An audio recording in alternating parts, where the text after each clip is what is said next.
Assalamualaikum warahmatullahi wabarakatuh. Perkenalkan, nama saya Saskia Fatika Brian dengan NPM 24552011353. Saya dari kelas TFRP 24C CID dan saya dari kelompok 10. Pada proyek kali ini di aplikasi Sapa BPS Mobile, role saya adalah sebagai backend. Terima kasih. Baik, izin melanjutkan. Perkenalkan, nama saya Asma Wafa Syahidah dengan NPM 245520111347. Di sini role saya sebagai front-end developer dan UI UX designer. Selanjutnya di sini saya akan menunjukkan demo dari aplikasi Sapa BPS. Pertama, ada tampilan untuk splash screen di Sapa BPS, kemudian menampilkan button login dan juga register. Sebelum itu, kita perlu mendaftar terlebih dahulu di aplikasi Sapa BPS. Yang pertama, kita perlu menginputkan nama, kemudian email, password, dan juga konfirmasi password. Di sini saya memasukkan nama WAP, kemudian memasukkan email,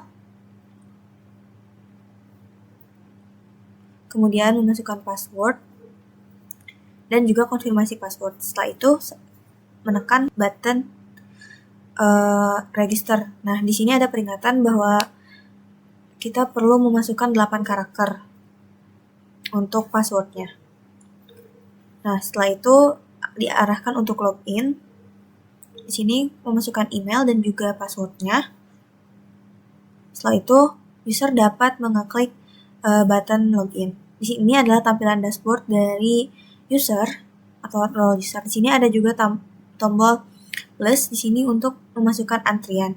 Kita memasukkan instansi di sini, kemudian nomor telepon dan juga keperluan kunjungannya ada apa saja. Di sini ada beberapa pilihannya.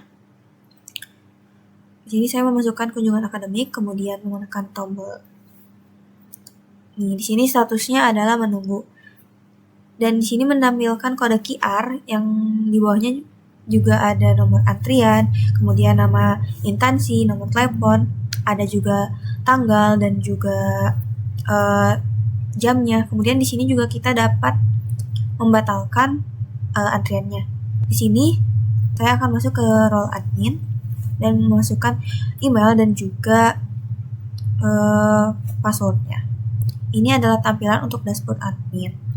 Di sini ada beberapa antrian yang beragam statusnya seperti selesai dan juga menunggu untuk dikonfirmasi oleh admin. Ini tampilan jika sudah selesai. Di sini juga kita dapat menghapus detail antriannya. Ini untuk tampilan menunggu yang tadi. Di sini admin dapat mengeklik statusnya, kemudian akan berubah menjadi dilayani. Di sini juga ada fitur kamera di mana admin dapat mengubah status dilayaninya tanpa perlu mengeklik tombol, tetapi hanya perlu men-scan melewati QR. Seperti ini. Di sini nanti QR dapat mengenali, kemudian sistem akan otomatis merubah tampilannya menjadi selesai. Nah, contohnya adalah ini. Di sini akan membuat tampilan selesai. Sekarang kita akan login lagi ke user untuk melihat statusnya apakah berubah atau tidak. Di sini tampilannya sudah berubah menjadi selesai yang asalnya menunggu untuk dilayani.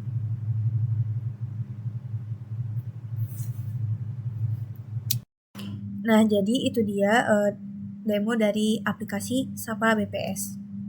Baik, di sini saya akan memberikan penjelasan singkat mengenai alur kodenya. Aplikasi Sapa BPS Mobile menggunakan arsitektur 3 layer, yaitu UI layer, data layer, dan security layer. Yang pertama itu ada UI layer. UI layer ini bertugas menampilkan tampilan ke pengguna seperti login, dashboard, detail, dan form antrian. Yang kedua, ada data layer. Data layer ini bertugas mengelola penyimpanan data menggunakan room database melalui repository dan DAO. Yang ketiga, ada security layer. Ini tuh buat menangani login, session, dan hak akses user maupun admin.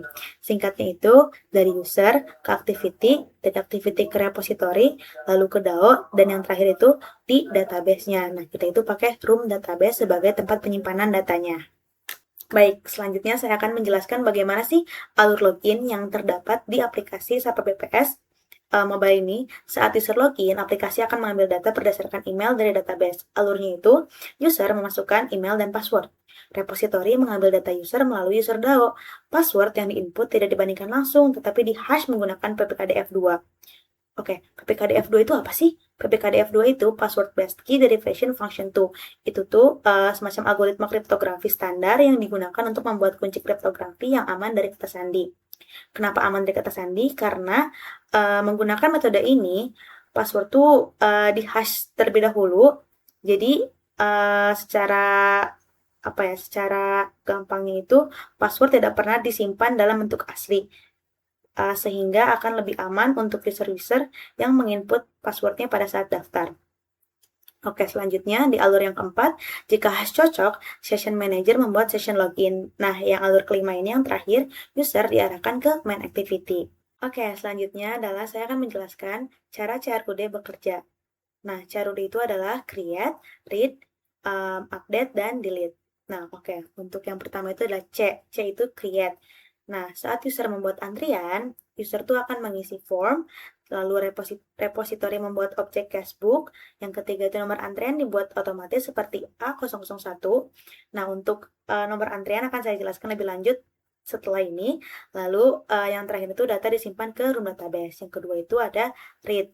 Nah, untuk read sendiri, saat dashboard dibuka, repository mengambil data dari database. Jikalau admin itu bisa melihat semua antrian, sedangkan user hanya bisa melihat antrian pada akunnya sendiri saja. Lalu data tersebut kemudian dikirim ke recycle view untuk ditampilkan. Nah, yang berikutnya itu ada U.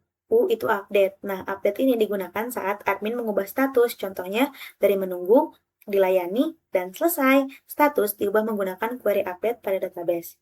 Yang terakhir ada D, delete. Di aplikasi ini memakai soft delete, artinya data tidak benar-benar dihapus, hanya kolom is underscore deleted diubah menjadi true, sehingga data masih bisa disimpan jika suatu saat diperlukan. Jadi, itu dia aplikasi yang telah kami rancang dari sistem yang kami analisis di mata kuliah OAD, dan juga penjelasan mengenai alur aplikasi dan juga demo aplikasinya. Mohon maaf apabila ada kesalahan. Cukup sekian dari kami. Wassalamualaikum warahmatullahi wabarakatuh.